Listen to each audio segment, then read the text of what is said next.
सहज ही अपनी ओर हम चले वतन की ओर।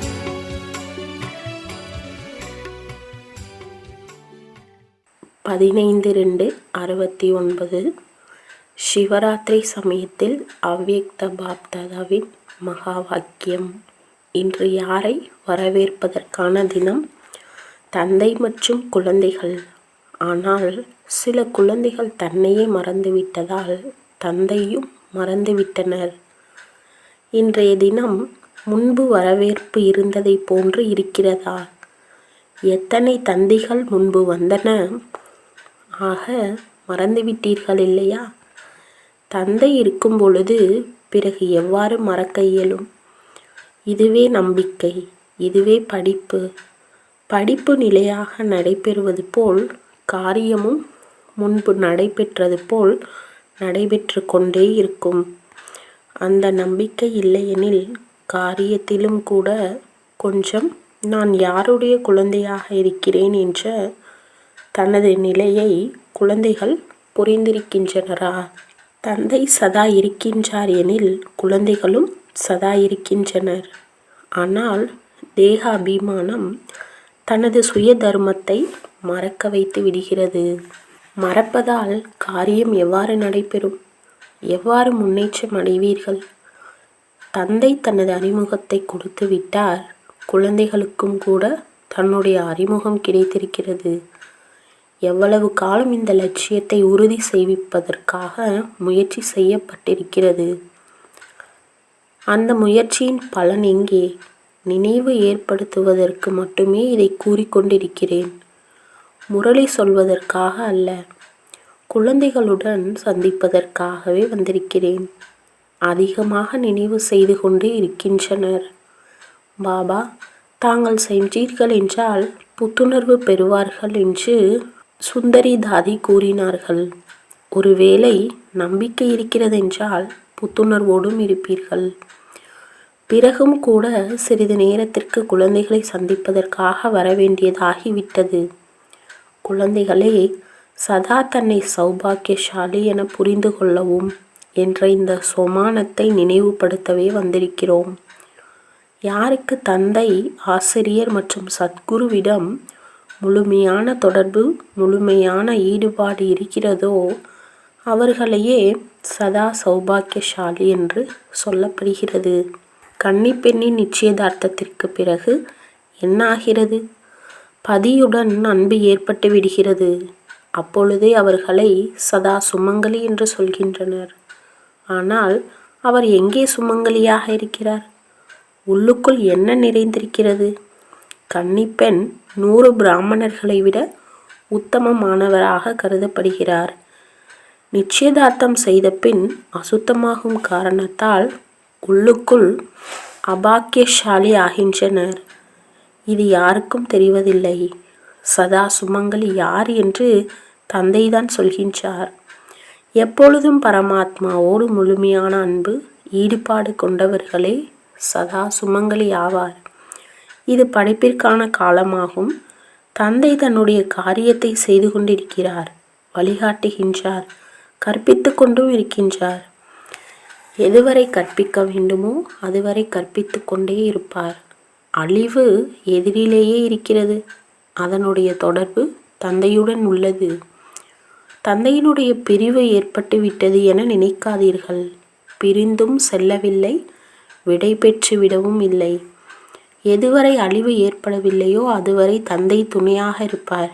சில காரியங்களுக்காக தந்தை வதனத்திற்கு சென்றிருக்கிறார்.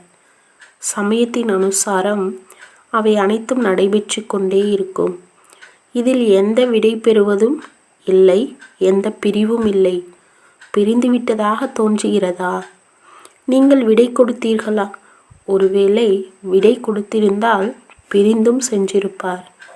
விடை கொடுக்கவில்லை எனில் பிரிந்தும் சென்றிருக்க மாட்டார். நாடகத்தில் இந்த காட்சி நடைபெற்று கொண்டிருக்கிறது. தந்தையின் விளையாட்டு நடந்து கொண்டிருக்கிறது. விளையாட்டில் விளையாட்டு நடைபெற்று கொண்டிருக்கிறது. எதிர்காலத்தில் அதிகமான விளையாட்டை பார்க்க வேண்டியது இருக்கும். அவ்வளவு தைரியம் இருக்கிறதா?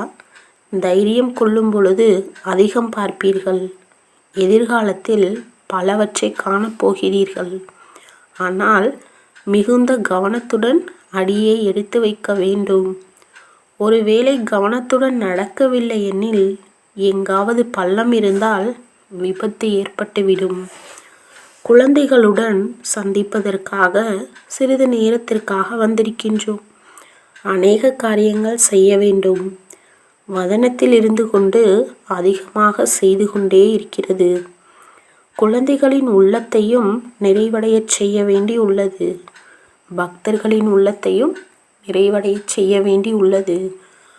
அனைத்து காரியங்களும் சங்கமயுகத்தில்தான் நடக்கிறது.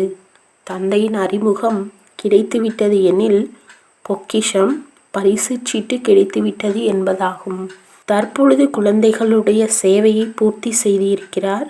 அனைவருடைய சேவையும் இப்பொழுது வதனத்திலிருந்து செய்ய வேண்டும்.